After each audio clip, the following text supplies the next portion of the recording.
बिस्मिल्लाहिर्रहमानिर्रहीम। आज की वीडियो बेटा 9th क्लास के बच्चों के लिए है। Computer science chapter number 2 system design and trouble shooting. इसके तमाम इंपॉर्टेंट शॉर्ट क्वेश्चंस को एक जगह जमा कर दिया गया है। ये फुल ब्राइट फार्मूला है बेटा। जो बच्चे 100% मार्क्स हासिल करना चाहते हैं वो इस वीडियो में दिए गए शॉर्ट क्वेश्चंस को तैयार करें। इंशाल्लाह ऑल पंजाब बोर्ड आपका कोई शॉर्ट क्वेश्चन पेपर में नहीं रहेगा। तो बेटा चैप्टर 2 है system design and trouble shooting, और इसमें सबसे पहला क्वेश्चन हमारे पास है व्हाट आर डिजिटल सिस्टम्स। के डिजिटल सिस्टम्स क्या हैं। अब डिजिटल सिस्टम्स आपको पता है बेटा बाइनरी नंबर्स पे काम करते हैं। इलेक्ट्रॉनिक और कंप्यूटिंग सिस्टम्स ऐसे जो कि बाइनरी नंबर्स को ही सिर्फ समझते हैं। तो आप इसका आंसर लिखेंगे digital systems are backbone of today's electronic and computing system. कि आज के दौर के इलेक्ट्रॉनिक और कंप्यूटिंग सिस्टम्स की बुनियाद डिजिटल सिस्टम्स ही हैं। क्यों इन्हें डिजिटल सिस्टम कहा जाता है? They manipulate digital information in the form of binary digits. कि ये तमाम इंफॉर्मेशन को बाइनरी डिजिट्स की फॉर्म में 0-1 की फॉर्म में मैनिपुलेट करते हैं, कैलकुलेट करते हैं। सेकेंड आपका क्वेश्चन है बेटा where did the digital systems used. तो डिजिटल सिस्टम्स बेटा आपकी जितनी भी कैलकुलेटिंग डिवाइसेस हैं उनमें डिजिटल कैलकुलेटर्स, आपके कंप्यूटर्स, आपके मोबाइल, आपके टैबलेट्स, इन तमाम कंप्यूटिंग डिवाइसेस में डिजिटल सिस्टम्स इस्तेमाल होते हैं। फिर वो आपसे क्वेश्चन नंबर 3 में पूछता है व्हाट आर एनालॉग सिग्नल्स, और क्वेश्चन 4 में पूछता है डिजिटल सिग्नल्स। अब इन दोनों का आपको डिफरेंस बताते हैं बेटा। एनालॉग सिग्नल जो है वो टाइम के साथ स्मूथ होता है, कॉन्टिन्यूअस वैल्यूज रीड आउट करता है, कॉन्टिन्यूअस चेंजेस को नोट करता है। जैसे अभी मैं बोल रहा हूं, ये जो मेरी आवाज का सिग्नल है ये एनालॉग सिग्नल है, अप डाउन हो रहा है, टाइम के हर लम्हे के साथ इसके अंदर चेंजिंग आ रही है। इसमें गिवन रेंज में कोई भी वैल्यू आ सकती है, मतलब पॉइंट वाली वैल्यूज भी आ सकती हैं, होल नंबर भी आ सकते हैं। ठीक है, इसमें आपके पास वॉइस सिग्नल आ जाते हैं, बॉडी टेम्परेचर आ जाता है, रेडियो वेव के सिग्नल्स आ सकते हैं। ये तमाम वो सिग्नल जो कॉन्टिन्यूसली चेंज होते हैं उनको एनालॉग सिग्नल कहते हैं। And they can very upon any range of numbers, उसकी वैल्यू कुछ भी हो सकती है। जबकि इसके बरक्स जो डिजिटल सिग्नल्स हैं बेटा आपके पास, ये वो सिग्नल्स हैं जो कि सिर्फ 2 ही वैल्यूज में रिप्रेजेंट किया जाएगा, 0 या 1, अप या लो, हाई या लो। ठीक है, ऑन या ऑफ। 0 को ऑफ कह सकते हैं, 1 को ऑन। किसी किताब में 0 को क्या लिखा होगा? ऑफ। 1 को क्या लिखा होगा? ऑन। 0 को लिखा होगा लो, 1 को क्या लिखा होगा? हाई। तो ये जो डिजिटल सिग्नल है ये डिजिटल इलेक्ट्रॉनिक्स की बुनियाद है, ये कंप्यूटिंग सिस्टम्स की बुनियाद है। ये वोल्टेज लेवल पे काम करते हैं, इन्हें आप इस्तेमाल करते हैं कंप्यूटिंग सिस्टम्स। इसी तरह क्वेश्चन 5 में अगर डिफरेंस आ जाए इस तरीके से एनालॉग और डिजिटल सिग्नल का, जो ऊपर आपको डेफिनेशंस बताई हैं, सेम यही डेफिनेशंस आपने लिख देनी है। फिर आगे आपके पास what is meant by analogue to digital conversion क्या होती है। एनालॉग टू डिजिटल कन्वर्जन का मतलब है बेटा कि एनालॉग सिग्नल को डिजिटल सिग्नल में कन्वर्ट करना। ठीक है, डिजिटल सिग्नल डिस्क्रीट वैल्यूज पे काम करता है, फिक्स 2 वैल्यूज पे काम करता है। इसको प्रोसेस करना आसान है। आज की जितनी कंप्यूटिंग डिवाइसेस हैं जिनमें कंप्यूटर, स्मार्टफोन, माइक्रोफोन्स, टैबलेट्स, ये सब डिजिटल सिग्नल पे काम करती हैं। अब अगर मैं अपनी आवाज को रिकॉर्ड कर रहा हूं, इसका मतलब ये है कि मेरी आवाज एनालॉग है, और जब इसे कंप्यूटर प्रोसेस करेगा तो किस फॉर्म में प्रोसेस करेगा? डिजिटल। तो मुझे अपने कंप्यूटिंग डिवाइस के जरिए इसको एडीसी कन्वर्जन करनी है, एनालॉग से डिजिटल में क्या करना है? कन्वर्ट, ताकि मेरी कंप्यूटिंग डिवाइस इसको प्रोसेस कर सके। इसका रिवर्स प्रोसेस है बेटा डिजिटल टू एनालॉग कन्वर्जन। जब आपकी कंप्यूटिंग डिवाइस के पास कोई डिजिटल सिग्नल मौजूद है और उसने आपको सुनवाना है, स्पीकर पे आवाज सुनवानी है आउटपुट के तौर पे, तो वो इसको कन्वर्ट करता है किसमें? एनालॉग सिग्नल में। तो DAC is the conversion where digital signals are converted back to analog signal. ठीक है, डीएसी से बनता है डिजिटल टू एनालॉग कन्वर्जन। तो इससे इंसान जो है दोबारा से इंफॉर्मेशन को परसीव कर पाता है, दोबारा से वो किस में कन्वर्ट हो जाती है? एनालॉग में। क्यों जरूरत पड़ती है हमें एनालॉग टू डिजिटल कन्वर्जन और डिजिटल टू एनालॉग कन्वर्जन की? डिजिटल टू एनालॉग कन्वर्जन जो है बेटा, और एनालॉग टू डिजिटल कन्वर्जन, ये जरूरी हो चुकी है। क्यों? क्योंकि आपकी कंप्यूटिंग डिवाइस कर रही है manipulation of data in digital form, जबकि आप उसको डाटा दे रहे हैं किसमें? एनालॉग फॉर्म में। तो लिहाजा एनालॉग से डिजिटल में करना पड़ेगा आपको, और जब किसी को सुनवाना है वही डाटा, किसी को प्रेजेंट करना है, तो वापस डिजिटल से एनालॉग में करना पड़ेगा। इससे आपकी डाटा प्रोसेसिंग, डाटा स्टोरेज और डाटा ट्रांसमिशन इजीली हो जाती है। फिर है बेटे आपके पास what is Boolean algebra. Boolean algebra में एक वैल्यू, एक वर्ड आ रहा है बूल। बूल वर्ड इस्तेमाल होता है ऐसी वैल्यूज के लिए जिसकी दो पॉसिबल वैल्यूज हों, ट्रू या फॉल्स, ट्रू या फॉल्स। तो Boolean algebra branch of mathematics है जो कि सिंबॉलिक कंप्यूटेशन या लॉजिकल कंप्यूटेशन से रिलेटेड है। इसमें दो ही वैल्यूज इस्तेमाल होती हैं, ट्रू या फॉल्स। फॉर एग्जाम्पल आपसे पूछा जाए आर यू अ मेल और फीमेल, या आप ट्रू कहेंगे या फॉल्स कहेंगे। आपसे पूछा जाए कि are you a student of 9th और नॉट, तो आप कहेंगे ट्रू या फॉल्स। ठीक है, इस तरह की वैल्यूज को बूल वैल्यूज कहते हैं, जिसकी पॉसिबल आउटपुट दो में से एक ही हो सकती है, या ट्रू या फॉल्स।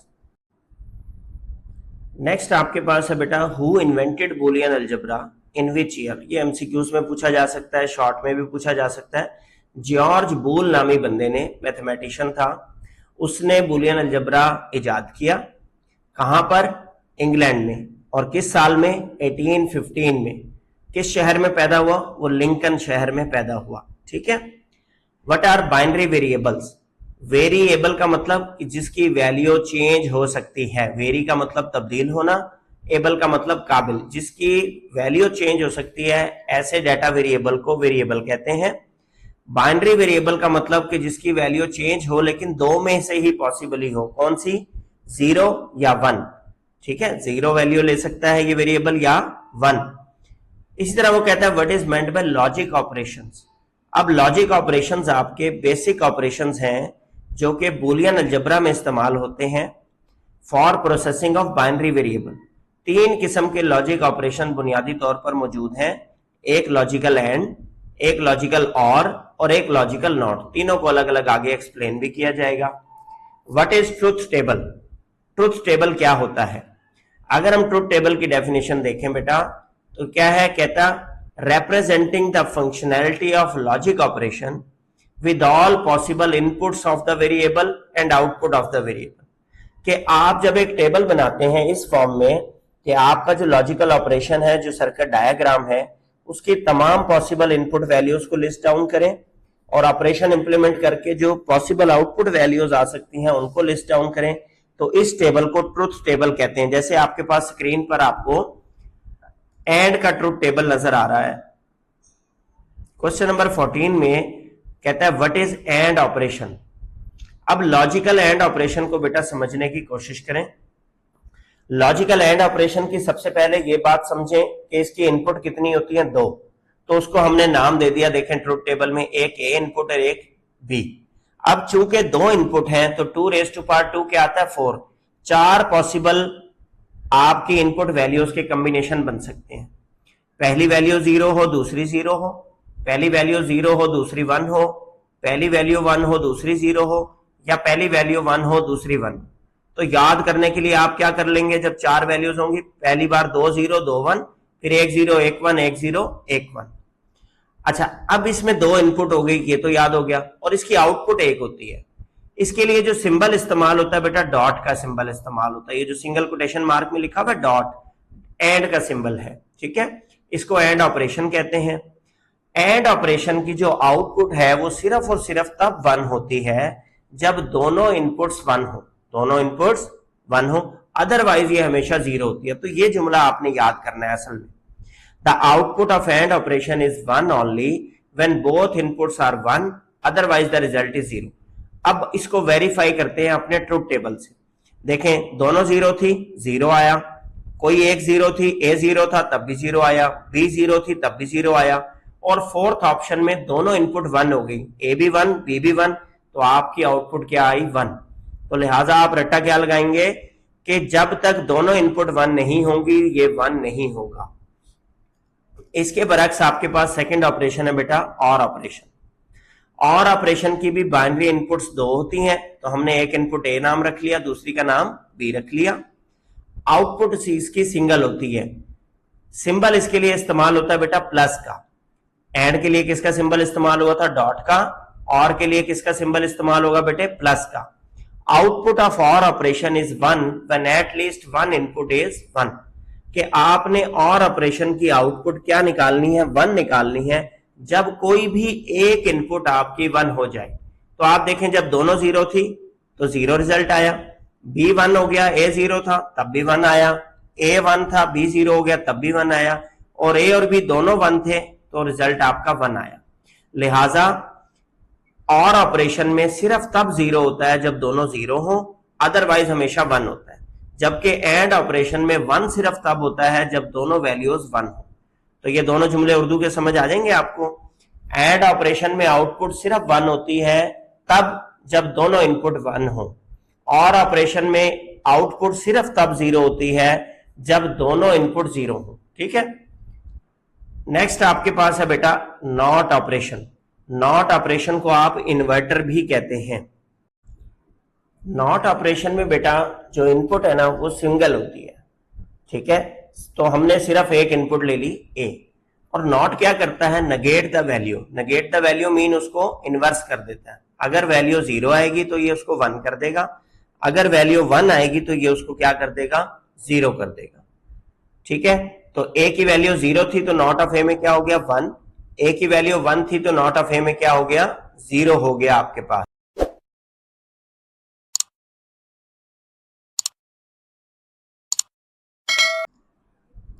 नेक्स्ट क्वेश्चन है बेटा आपके पास, what does mean by Boolean function.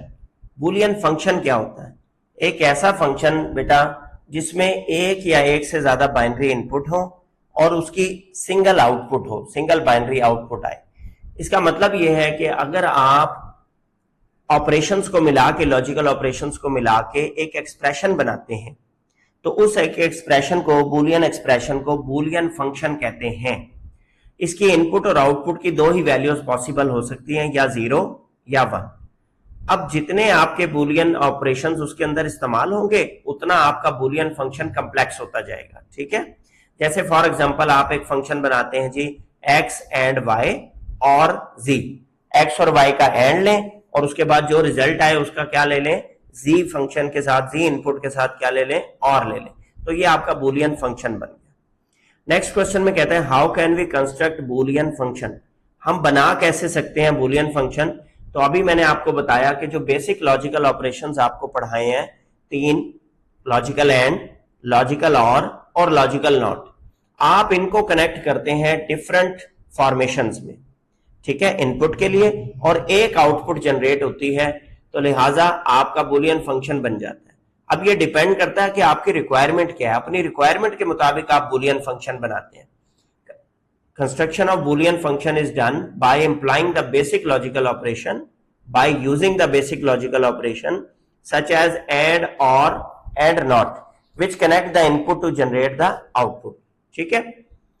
Next आपके पास क्वेश्चन है बेटा 19, what is the usages of Boolean function in computer.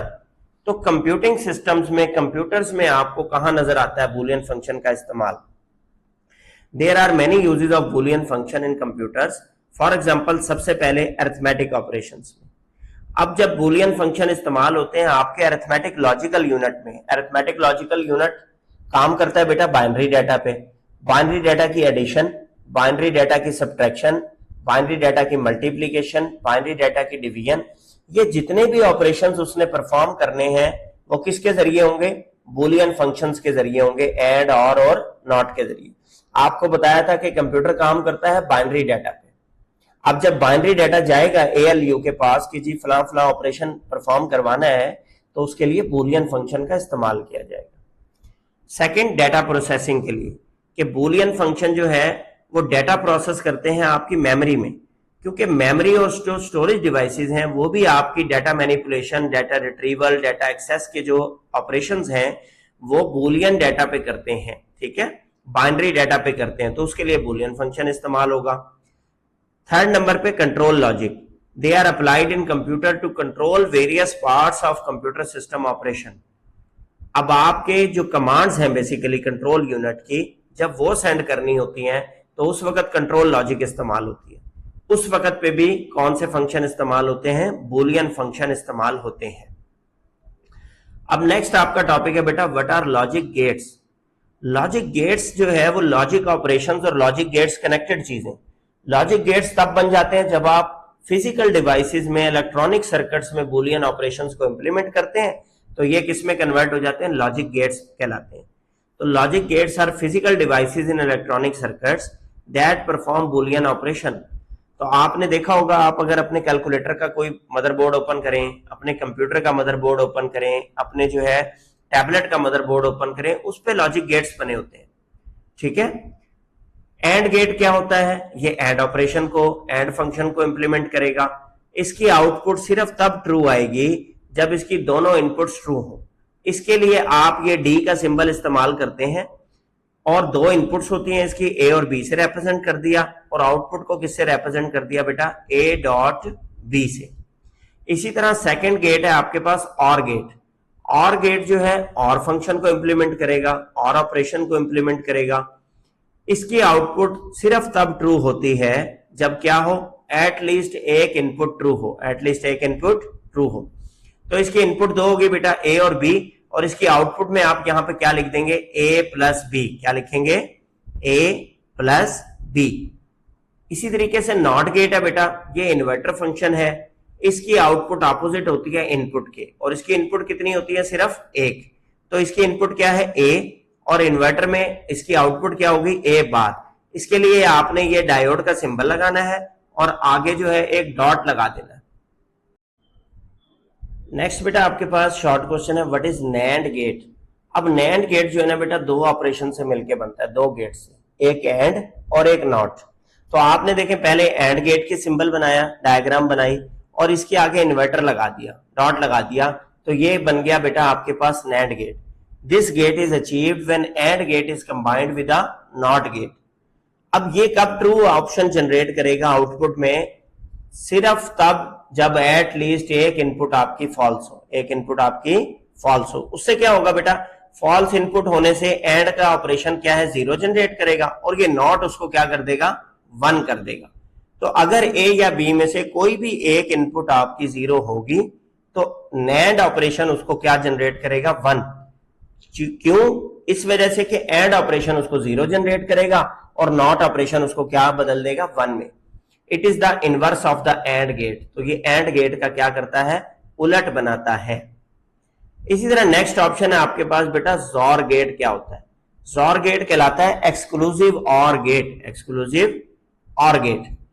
इसकी आउटपुट सिर्फ और सिर्फ तब ट्रू होती है जब एग्जैक्टली एक इनपुट लाजमी ट्रू हो। एक इनपुट लाजमी ट्रू होने का मतलब कि दूसरी लाजमी फॉल्स होनी चाहिए। एग्जैक्टली एक इनपुट ट्रू हो और दूसरी क्या हो? फॉल्स हो। ये और गेट से डिफरेंट है। नेक्स्ट बेटा यहाँ पे कुछ बूलियन अलजेब्रा के रूल्स आपकी बुक में मेंशन है। ये एमसीक्यूज में पूछे जा सकते हैं, शॉर्ट क्वेश्चन में पूछे जा सकते हैं। तो यहाँ पे लिखे हुए मैं आपको समझा देता हूँ, बहुत आसान है। Identity law. आइडेंटिटी लॉ कहता है कि अगर कोई भी एक इनपुट ए है और उसमें आप जीरो ऐड करते हैं एज एन इनपुट, तो उसका रिजल्ट हमेशा ए ही आएगा। जीरो ऐड करने का क्या मतलब है बेटा? ये और ऑपरेशन है। ये जो प्लस है ना यहाँ पे जितने भी, ये और ऑपरेशन है, और जितने डॉट लगे हुए हैं यहाँ पर, डॉट का मतलब है एंड ऑपरेशन। डॉट का क्या मतलब है? And operation. कि अगर आप किसी भी इनपुट का और लेंगे जीरो के साथ तो वो ए ही आएगा, और अगर किसी इनपुट का एंड लेंगे वन के साथ तो वो ए ही आएगा। ठीक है, इसको आइडेंटिटी लॉ कहते हैं। इसी तरह नल लॉ में कहता है कि अगर किसी इनपुट ए का आप और लेंगे वन के साथ तो वो हमेशा वन आएगा। ठीक है, क्योंकि एक इनपुट तो वन हो गई ना। अगर किसी भी इनपुट ए का एंड लेंगे जीरो के साथ तो वो जीरो आएगा, बिकॉज एक इनपुट आपकी जीरो होगी और एंड ऑपरेशन तो जीरो कर देता है अगर एक भी इनपुट जीरो हो। आइडेम्पोर्टेंट लॉ ये कहता है कि अगर आप कोई भी दो नंबर, दो इनपुट ए ऐड करते हैं, मतलब और ऑपरेशन अप्लाई करते हैं, उसका आंसर भी ए आता है। अगर दो इनपुट ए को आप एंड करते हैं तब भी उनका आंसर क्या आता है? वही आता है जो वो खुद हैं, ए।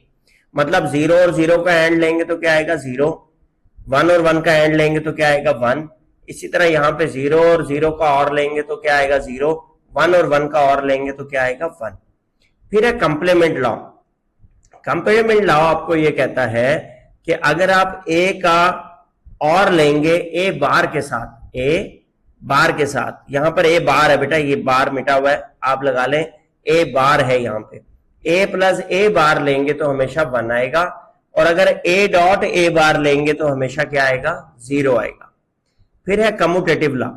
कम्यूटेटिव लॉ आपको ये कहता है मैथ की तरह कि अगर आप ए और बी दो इनपुट है उनका और ऑपरेशन करते हैं तो चाहे आप ए को पहले और करें बी के साथ या बी को और करें ए के साथ, कोई फर्क नहीं पड़ता। इसी तरह ए और बी का आपने एंड ऑपरेशन इंप्लीमेंट करना है तो चाहे ए का बी के साथ एंड ले या बी का ए के साथ एंड ले, इससे कोई फर्क नहीं पड़ता। फिर आपके पास है बेटा एसोसिएटिव लॉ। एसोसिएटिव लॉ में क्या होता है कि 3 इनपुट्स होती हैं हमेशा, ए बी और सी। अगर आप डिफरेंट कैटेगरी के साथ डिफरेंट अरेंजमेंट के साथ उनका और लें तो कहता आउटपुट पे कोई फर्क नहीं पड़ेगा। मतलब ए और बी का पहले और ले लें, उसके रिजल्ट का और लें सी के साथ, या आप ए का और लें बी और सी के और के रिजल्ट के साथ, तो इससे कोई फर्क नहीं पड़ेगा। इसी तरह ए और बी को एंड लें और एंड ऑपरेशन का जो रिजल्ट आए ए और बी का उसका एंड ऑपरेशन लें सी के साथ, या ए का एंड ऑपरेशन लें बी और सी के साथ, तो इससे भी आउटपुट पे आपके कोई फर्क नहीं पड़ेगा। डिस्ट्रीब्यूटिव लॉ आपको ये कहता है ए डॉट बी प्लस सी, तो आप पहले ए का डॉट ले लें बी के साथ प्लस ए का डॉट ले लें सी के साथ, इसको क्या कहते हैं बेटा डिस्ट्रीब्यूटिव लॉ। इसी तरह यहां पे और डिस्ट्रीब्यूट हो रहा है एंड पे सेकंड लॉ में ए प्लस बी डॉट सी, तो आप क्या लिखेंगे ए प्लस बी ले लें पहले, फिर उसका डॉट ऑपरेशन अप्लाई कर दें, मतलब एंड ऑपरेशन अप्लाई कर दें ए प्लस सी के साथ। इस पूरे लॉज में देखें प्लस जो है वो और ऑपरेशन है बेटा और डॉट जो है वो एंड ऑपरेशन। एब्जॉर्प्शन लॉ आपको ये कहता है कि A plus A dot B किसके बराबर होता है ए के, और A dot A plus B किसके बराबर होता है वो भी ए के, तो ये आपने याद करना है। डिमॉर्गन लॉ आपको ये कहता है कि ए प्लस बी का होल बार, ए प्लस बी का होल बार, यहां पे बार मिटी हुई है बेटा, आपने बार लगा लेनी है बुक से देख के। ए प्लस बी का होल बार बराबर है ए बार डॉट बी बार। इसी तरह ए डॉट बी का होल बार बराबर है ए बार प्लस बी बार। ठीक है, इसको आपने करेक्ट करना है। डबल नेगेशन लॉ ये कहता है, ये जो टिल्डा लगा हुआ है बेटा ये नेगेशन होता है कि ए का 2 बार अगर नेगेशन ले लिया जाए तो वो वापस ए ही आ जाता है। मतलब किसी इनपुट का अगर आप 2 बार इन्वर्ट कर दें तो वापस वही इनपुट आ जाती है। नेक्स्ट आपके पास बेटा क्वेश्चन है what is system trouble shooting. तो सिस्टम ट्रबल शूटिंग का पोर्शन स्टार्ट हो गया। सिस्टम ट्रबल शूटिंग का मतलब यह है बेटा कि स्टेप्स टू सॉल्व या आइडेंटिफाई द प्रॉब्लम। जब आपकी मशीन में कोई मसला आ गया, जब आपके सिस्टम में कोई इशू आ गया, उस इशू को ढूंढना कि वो इशू है क्या और उस इशू को फिक्स करना सिस्टम ट्रबल शूटिंग कहलाता है। अपनी आम जिंदगी में भी हम बेटा ट्रबल शूटिंग का अमल से हर वक्त गुजर रहे होते हैं। हमारी जो चीज खराब होती है हम ढूंढते हैं कि ये क्यों खराब हो गई है, that is called troubleshooting. ठीक है, why troubleshooting is essential. Troubleshooting क्यों जरूरी है? आपने एक कंप्यूटर खरीद लिया, आपने मोबाइल खरीद लिया, अब उसमें कोई इशू आ गया है, आपको ये नहीं पता चलता कि इशू कैसे सॉल्व करना है, तो आप बहुत महंगी फीस देंगे, उसे मार्केट लेके जाएंगे। ट्रबल शूटिंग क्यों जरूरी है? To maintain smooth operation of system, whether चाहे वो आपका कंप्यूटर हो, कोई मशीन हो, कोई इक्विपमेंट हो। फॉर एग्जांपल आपके लैपटॉप की मिसाल ले लेते हैं। अब लैपटॉप की बैटरी एंड हो गई है, ठीक है, और आपको ये नहीं पता चल रहा कि चार्जर लगाने से बैटरी ने चार्ज होना है, तो आपको ट्रबल शूटिंग नहीं आती थी। आपने चार्जर लगाया लेकिन बैटरी चार्ज नहीं हो रही थी। ठीक है, हो सकता है कि आपने उसकी पिन उल्टी लगा दी थी या पिन किसी गलत पोर्ट में लगा दी थी। अगर आपको ट्रबल शूटिंग के स्टेप्स आते होंगे तो आप आइडेंटिफाई कर लेंगे कि जी मेरे से क्या मिस्टेक हो रही है और अपना मसला हल कर लेंगे। What are systematic process of troubleshooting. अब ट्रबल शूटिंग के बेटा कुछ एस्टैब्लिश्ड स्टेप्स हैं जो फॉलो करने होते हैं, उसको systematic approach of trouble shooting कहते हैं। सबसे पहले आइडेंटिफाई द प्रॉब्लम, कि आप मसले की शनाख्त करें कि मसला क्या है। Theory of probable cause establish करें मतलब उसकी वजह ढूंढने की कोशिश करें। Test the theory to determine the cause, फिर आप उस वजह को एनालाइज करें कि आप वाकई ही यही वजह है। फिर प्लान ऑफ एक्शन बनाएं, मतलब लिस्ट डाउन करें वो तमाम पॉसिबल वेज जिनके जरिए आप अपने मसले को हल कर सकते हैं। उसमें से जो आप चूज करेंगे, पहला कि जी ये वाला मैं तरीका अपनाता हूं, इंप्लीमेंट द सोल्यूशन, उसको आप इंप्लीमेंट करें और इंप्लीमेंट करने के बाद वेरीफाई करें अपने सिस्टम की फंक्शनैलिटी को कि आपका सिस्टम फिर वर्क करता है या नहीं करता, वो मसला हल हुआ है या नहीं। और इसके बाद आप डॉक्यूमेंट करते हैं इन फाइंडिंग्स को, मतलब इसको लिख लेते हैं रिटन फॉर्म में, ताकि आइंदा दूसरे लोगों का भी इसमें भला हो सके और वो उनको जब ये इशू आए तो वो इसको पढ़ें आपकी डॉक्यूमेंट फाइंडिंग को और अपना मसला वहां से हल कर लें, ज्यादा परेशानी से बच जाए। अब इनको step by step, one by one अलग अलग देखते हैं। What is identifying a problem, ये पहला स्टेप है ट्रबल शूटिंग प्रोसेस का। इसका मतलब क्या है? Recognizing that something is not working as it should, कि मसले की पहचान करना, इस बात का अदराक करना कि ये जो मशीन है या ये जो कंपोनेंट है ये उस तरह काम नहीं करना जैसा इसे करना चाहिए। फॉर एग्जाम्पल, अगर आप पावर प्रेस बटन करते हैं, पावर बटन प्रेस करते हैं और आपका लैपटॉप ऑन नहीं होता, तो आपने एक मसला शनाख्त कर लिया कि जी आपका पावर बटन काम नहीं कर रहा।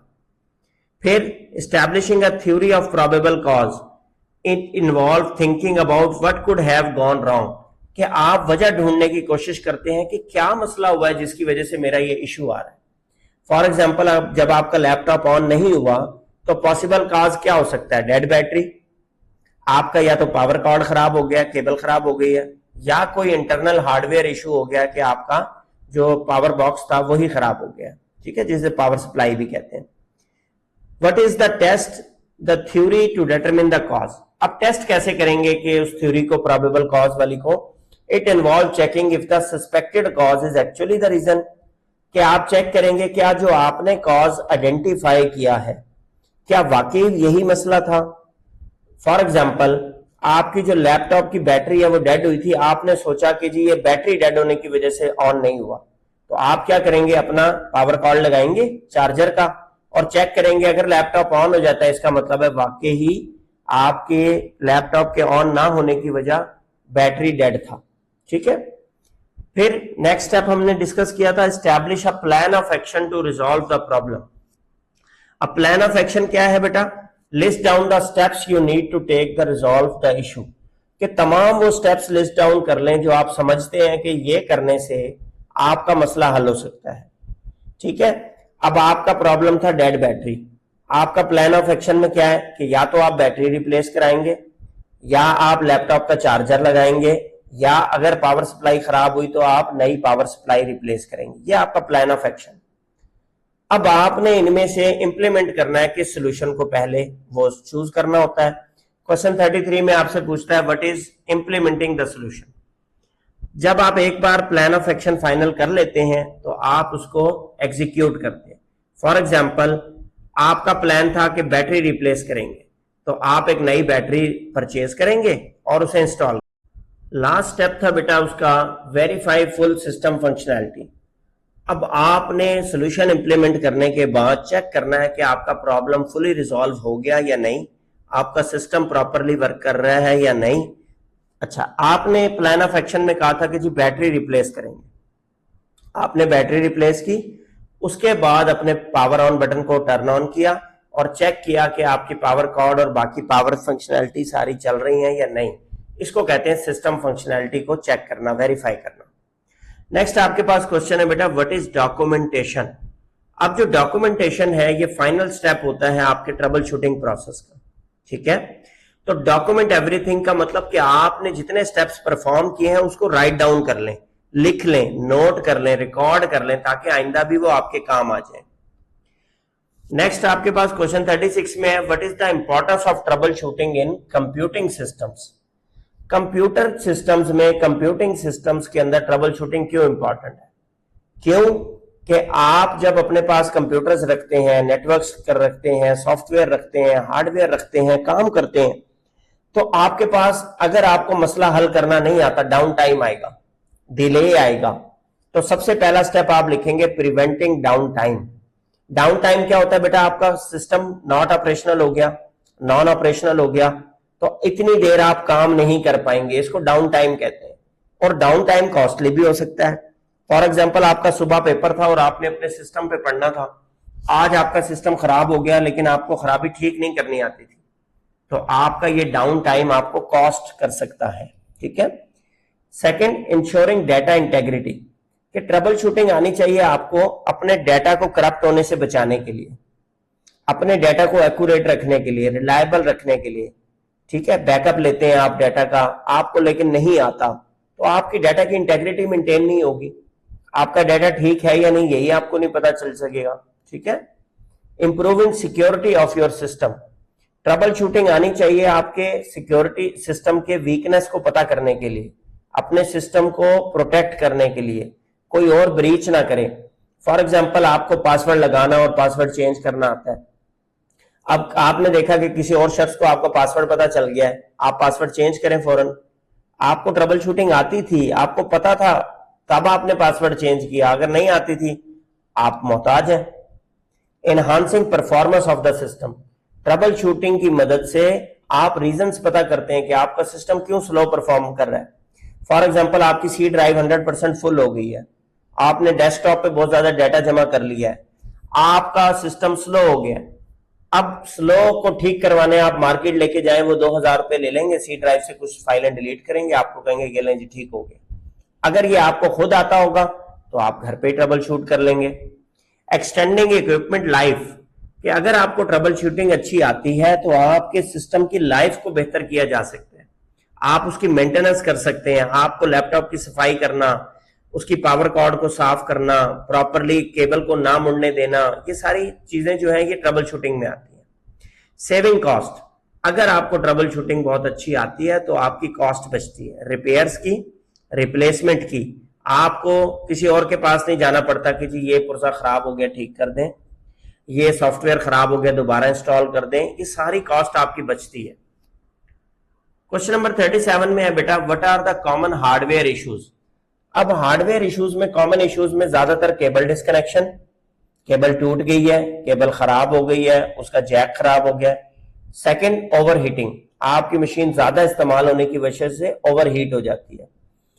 Third, peripheral devices not being recognized, क्या आपने कोई एक्सटर्नल डिवाइस लगाई है, जितनी भी डिवाइसेस आप कंप्यूटर में एक्सटर्नली अटैच करते हैं इनको पेरिफेरल डिवाइसेस कहते हैं बेटा, जिनमें आपका कीबोर्ड, माउस, ठीक है, आपकी प्रिंटर, आपका स्कैनर, अब आपने लगाया और वो रिकॉग्नाइज नहीं हो रहा, तो क्या जरूरत थी आपको, बेसिकली वो हार्डवेयर पोर्ट काम नहीं कर रही, तो आप उसके ड्राइवर इंस्टॉल करेंगे या उस हार्डवेयर पोर्ट को ठीक करवाएंगे। अब 38 क्वेश्चन में पूछता है, what is cable disconnection and its solution. Cable disconnect का एरर आ रहा है आपको, तो कैसे आइडेंटिफाई करेंगे और इसको कैसे सॉल्व करेंगे।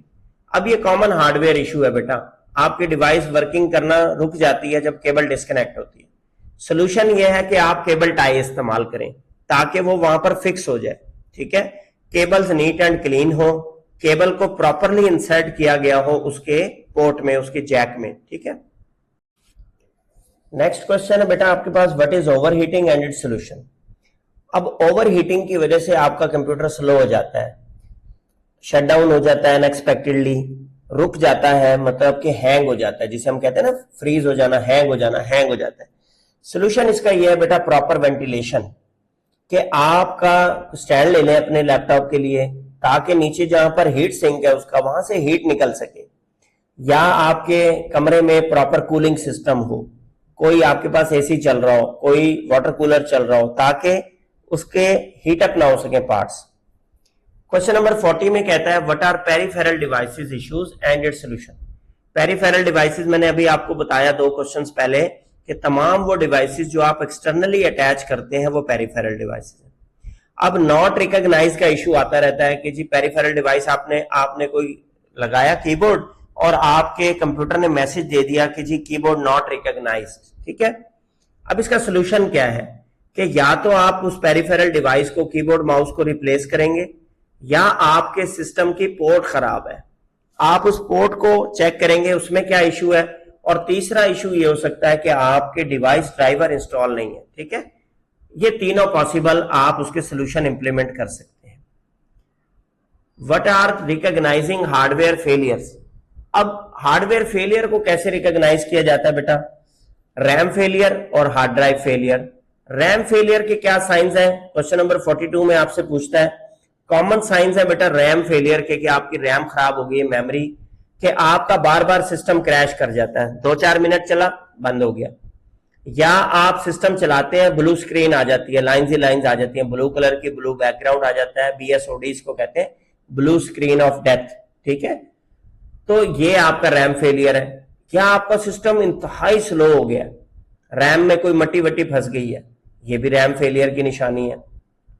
अब रैम डायग्नोस्टिक टूल्स के जरिए आप चेक कर सकते हैं उसे। क्वेश्चन नंबर 43 में कहता है what are RAM diagnostic tools. अब रैम डायग्नोस्टिक टूल्स बेटा बिल्ट इन टूल्स हैं विंडो मेमोरी डायग्नोस्टिक में।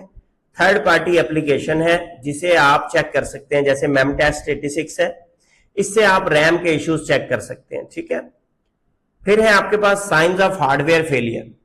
अब हार्डवेयर फेलियर के साइंस क्या है? हार्ड ड्राइव के, हार्ड डिस्क अगर आपकी फेल हो गई है तो उसमें आवाज आएगी, किर किर किर किर किर किर किर किर, नॉइज आ रहा होगा, क्लिकिंग हो रही होगी, चिक चिक चिक चिक, इस तरह की आवाजें आएंगी। ठीक है, आपकी परफॉर्मेंस स्लो हो जाएगी, आप कोई फाइल खोलते हैं बड़ी देर से खुलेगी, आपका सिस्टम क्रैश होता रहेगा, आपकी फाइल्स बार बार करप्ट हो रही होंगी। ठीक है, बैड सेक्टर्स आ गए आपके हार्ड ड्राइव पे, ये आपके हार्ड ड्राइव फेलियर के सिग्नेचर्स हैं। फिर हार्ड ड्राइव की डायग्नोस्टिक टूल्स के लिए आप पहला टूल स्मार्ट टूल इस्तेमाल करते हैं। स्मार्ट से बनता है बेटा self monitoring analysis and reporting technology. Smart tools आपके हार्डवेयर को टेस्ट करते हैं, स्टेटस बता देता है आपके हार्डवेयर का कि उसकी हेल्थ कैसी है। इसी तरह आप सॉफ्टवेयर टूल्स भी इस्तेमाल कर सकते हैं, जैसे क्रिस्टल डिस्क इन्फो के नाम से टूल मौजूद है और हार्ड ड्राइव हेल्थ मॉनिटरिंग के नाम से टूल मौजूद है। ठीक है, नेक्स्ट क्वेश्चन है why we do replacement and upgradation of components. क्यों हम रिप्लेसमेंट करते हैं कंपोनेंट्स की या अपग्रेड करते हैं? क्योंकि वो कंपोनेंट खराब हो गया है, उसका लाइफ स्पैन पूरा हो गया है। कहता है it can significantly improve your computer performance and extend it's life span. Upgrade करने से या रिप्लेस करने से हार्डवेयर कंपोनेंट को आपके कंप्यूटर की परफॉर्मेंस अच्छी होगी। जो पुर्जा खराब हो चुका था आपने जब रिप्लेस किया वो ठीक हो गया, उसका लाइफ स्पैन इंक्रीज कर गया। What should we do to replace the RAM? अगर आपने रैम रिप्लेस करनी है तो आपको क्या करना चाहिए? सबसे पहला step, determine the type and maximum capacity support. सबसे पहले आप ये चेक करें कि आपके सिस्टम में ज्यादा से ज्यादा रैम कितनी लग सकती है और किस टाइप की रैम लगती है। आपके DDR2 है, DDR3 है, DDR4 है, डिफरेंट टाइप की बेटा रैम्स हैं ये। ठीक है, आप चेक करेंगे आपके मदरबोर्ड से कौन सी कंपैटिबल है और कितनी मैक्सिमम कैपेसिटी की रैम लग सकती है, स्लॉट्स कितनी अवेलेबल है, फिर आप रैम को रिप्लेस करने जाएंगे। What should we do to replace a hard drive. अब हार्ड ड्राइव को रिप्लेस करने के लिए आपको क्या करना है? सबसे पहले उस हार्ड ड्राइव में से हो सके तो अपना डेटा बैकअप ले लें, उसके बाद नई हार्ड ड्राइव परचेज करें जो कि आपके मदरबोर्ड के साथ कंपैटिबल हो, फिर नई वाली हार्ड ड्राइव को लाकर इसके अंदर प्लेस करें अपने सिस्टम में। नेक्स्ट क्वेश्चन है बेटा what does mean bye security and maintenance. तो सिक्योरिटी मेजर्स जो है, मेंटेनेंस रेगुलर, उसके मेजर्स जो है, एहतियाती तदाबीर जो है कि बड़ी जरूरी है ताकि आपका सिस्टम प्रॉपरली परफॉर्मेंस दे सके, कॉन्टिन्यूअस परफॉर्मेंस दे सके। ठीक है, और लास्ट क्वेश्चन है हमारी आज की वीडियो का लेक्चर का, what is meant bye maintaining a software. Software को मेंटेन करना क्या है? सॉफ्टवेयर को मेंटेन करने का मतलब यह है कि बेटा सॉफ्टवेयर की अपडेट्स को रेगुलरली इंस्टॉल किया जाए, सॉफ्टवेयर के जो न्यू पैच आ रहे हैं उनको रेगुलरली इंस्टॉल किया जाए, सॉफ्टवेयर के जो कॉन्फ्लिक्ट्स आ रहे हैं आपके सिस्टम को उन्हें रिजॉल्व किया जाए। जब आप एक सॉफ्टवेयर इंस्टॉल करते हैं किसी रजिस्टर्ड कंपनी का, जैसे विंडो है फॉर एग्जांपल माइक्रोसॉफ्ट की, माइक्रोसॉफ्ट का ऑफिस है, उसके नए वर्जन आते रहते हैं। अब जब आप नए वर्जन इंस्टॉल करेंगे तो आपके पास न्यू फंक्शनैलिटीज आती जाएंगी और जो पुराने वर्जन में इश्यूज थे तो ये कंपनीज उन इश्यूज को रिजॉल्व करके नए वर्जन लॉन्च करती हैं। तो इस तरह आपके सॉफ्टवेयर के कॉन्फ्लिक्ट्स भी रिजॉल्व होते चले जाएंगे। तो ये बेटा मोस्ट इंपॉर्टेंट क्वेश्चंस थे ब्राइट बच्चों के लिए, अच्छे बच्चों के लिए जो चैप्टर नंबर 2 से मुकम्मल मार्क्स 100% मार्क्स हासिल करना चाहते हैं उनके लिए। अगर आपका इसके बारे में कोई क्वेश्चन हो तो आप कमेंट सेक्शन में पूछ सकते हैं।